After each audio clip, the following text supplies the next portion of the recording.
Manatra ny araba tokolas tokovavy ary manasanao avy hatrany zay anaraka hatramin'ny farany fampalalamba avao ito fahita lavitra matv minitra maromaro ny rahantsika eto araka ny fanambara teo manasanao anaraka izany hatramin'ny farany ny mety fanovana ny mpikambana anivon'ny gouvernement na tsy mbola fanontaniana nipetraka zany ary nahazoana akom-baovao ihany koa hoentina amintsika amin'ity takariva ity ny sehatra ny fiompiana ny firongatry ny gripana koa any amin'ny tanàna la frantsany izay ahina ihany koa ny fidirana eto Madagasikara ny fipetrany raisiny tompona andraikitra manodidina izay ho tanterina amintsika ihany koa izany ho fitsonjovana ny mponina ao amin'ny tanàna Antanandrano sy ny manodidina nanomboka tamin'ity andro androany ity ny famondrana ireo milina mpamokatra herinaratra hatramin'ny 70 megawatt anoany ny tabataba be manelingelina ny andavanandrom-piainan'ny mponina no anton'izany eo ihany koa ny lafiny ara-pahasalamana fantatra indray izany fa ao amin'ny tanàn'ny Benjy no ametrahana ireto milina ireto.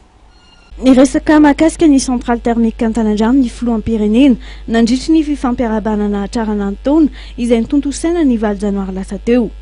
Nolazainy tao anatin'izay ny tsy maintsy hanesorana ireo centrale thermique izay ao Antanandrano anisan'ny mamatsy herinaratra ao Antananarivo sy ny manodidina. Raha izay ivona dia nitaraina mafy ireo mponina noho ny fiantraikany ratsy amin'ny fahasalaman'izy ireo noho ny feo izay avoakan'ny centrale izay. Nobataina nanomboka androany ireo centrale thermique ary afindra eny Benjy indray.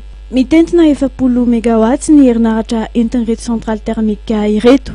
Tsy maintsy mijanona kosa izy ireto ary voafindra amin'ny alatsinainy 9 febroary izay gadona ny ray volana nolazainy filoham-pirenena Hery Rajaonarimampianina.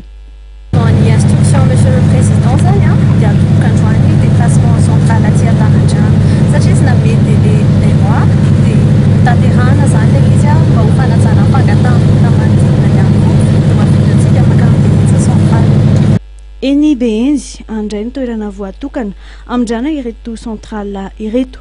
Raha nanontaniana aloha ity fara mahakasika ny fandaniana ao amin'ny famindrana azy ireto dia tsy nisy ny valiteny. Eo kosa ny hoe tsy mbola atahorana ve ny tranga toy ny teto Antanandrano ihany. En fait zany ny Benjy tsy ohatry mety Antanandrano hoe misy olona manodidina fa tany hoe tena hoe tany mangina zany. Ho tapitra hatreo ny adiana mponina eny Antanandrano efa tsy mandeha intsony ny ampahany amin'izy ireo amin'izao fotoana izao. Ny mahakasika ny délestage kosa dia tsy ahina raha ny filazan'ny tompon'andraikitra eo ireo centrale hafa izay mameno ny mety olana teraky ny famindrana centrale Antanandrano hoe ny Benjy.